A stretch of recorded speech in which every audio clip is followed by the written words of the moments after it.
So Westbrook signed a massive contract with Oklahoma City.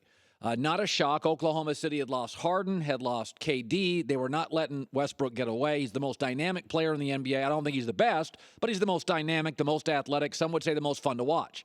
Listen, if you look at the top players in the NBA right now, LeBron's played for Cleveland twice in Miami.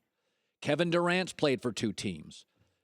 James Harden's played for 2 teams. Kyrie Irving's now on his 2nd team. Chris Paul's now on his 3rd team. Jimmy Butler's on his 2nd team. Paul George is on his 2nd team. Melo's on his 3rd team. Westbrook, more than any current NBA star, is about 1 team. He owns that franchise. Now, you could say Kawhi Leonard, but that franchise is about Popovich and the system more than Kawhi Leonard.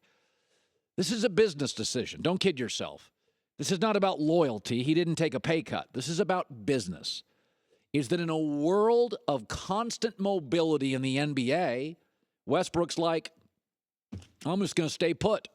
He's hard to play with, so players now will come to him. He doesn't have to go to players. And I'm never going to criticize a guy.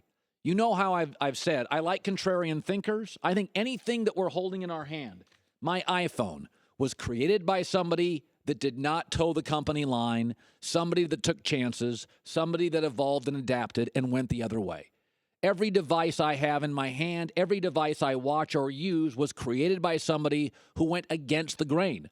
The grain now in the NBA is mobility, leave, join a team. And Westbrook's and his people are like, no, let's be the guys that stay here.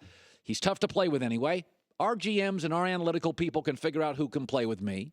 So I'm happy for him. He's not my favorite player. I do think he's the most dynamic player in the NBA to watch. But you know, listen, Tim Duncan, Dirk, and Kobe, 1 team. That business model works too. I am totally for player mobility, but it's not the only business model that works.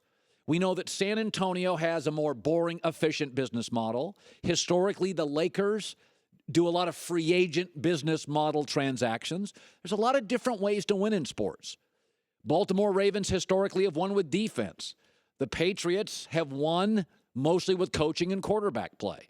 The Lakers have won with glamour. The Yankees have won with free agents. The St. Louis Cardinals have won through their minor league system. We saw the Royals 2 years ago win a World Series through a bullpen. There's a lot of different ways to do things. Now, there are those ways that I really prefer, but for Westbrook, in a world that's moving, he's staying put. I don't have a problem with that. And I'll say this, considering the market he's in, which is, you know, it's fair to say it's one of the least glamorous markets in the NBA. I mean, LA is a glamour market, Boston's a glamour market, New York, Chicago. Could I not argue this?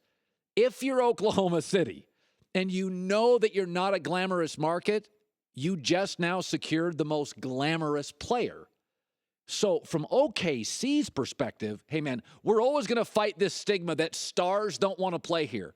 Let's just ensure that we have maybe the most dynamic star. We'll worry about the finances later. We'll worry about that stuff later. We're not letting this dude go.